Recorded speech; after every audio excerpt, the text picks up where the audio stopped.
Assalamualaikum warahmatullahi wabarakatuh. Perkenalkan, saya Iftita Salsabila dari kelas M232. Di sini saya akan menjelaskan materi mengenai pengertian mikonsepsi, penyebab mikonsepsi, dan cara mengatasi mikonsepsi. Selamat menyaksikan. Baik, yang pertama itu saya akan menjelaskan pengertian dari mikonsepsi.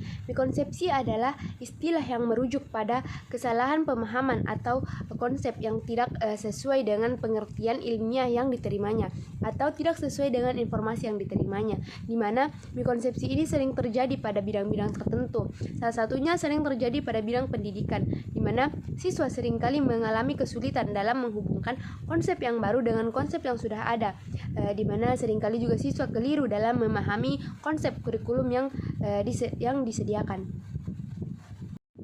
Baik, selanjutnya itu saya akan menjelaskan penyebab dari mikonsepsi ini.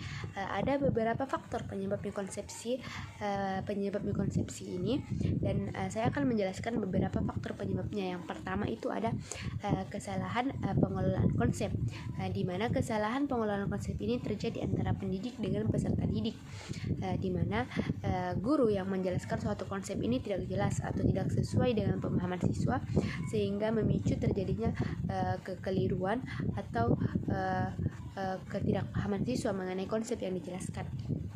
Yang kedua itu ada faktor internal siswa, di mana faktor ini terjadi karena siswa itu sendiri, di mana pengetahuan awal mereka yang tidak memadai atau cara berpikir mereka yang tidak sesuai atau tidak tepat pada konsep yang dijelaskan, di mana siswa mungkin memiliki pengetahuan yang salah mengenai konsep yang sudah ada sebelumnya, kemudian mempengaruhi pengetahuan mereka mengenai konsep yang baru.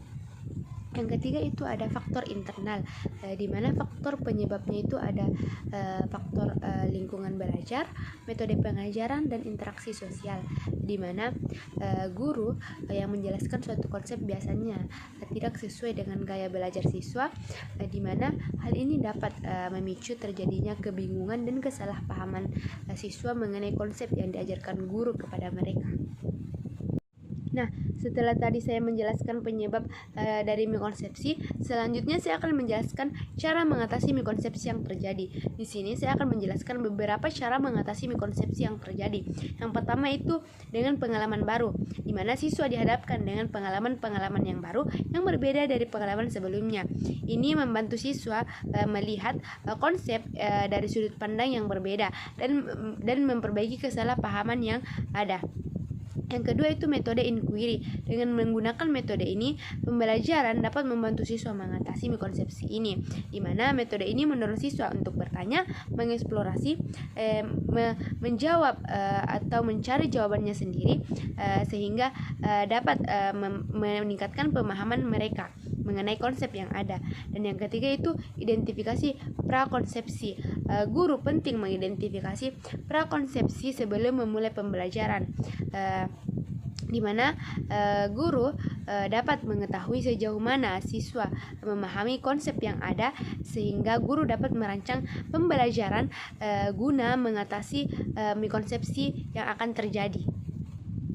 Itulah tadi penjelasan secara singkat mengenai pengertian mikonsepsi, penyebab mikonsepsi, dan cara mengatasi mikonsepsi. Kurang dan lebihnya mohon dimaafkan. Wassalamualaikum warahmatullahi wabarakatuh.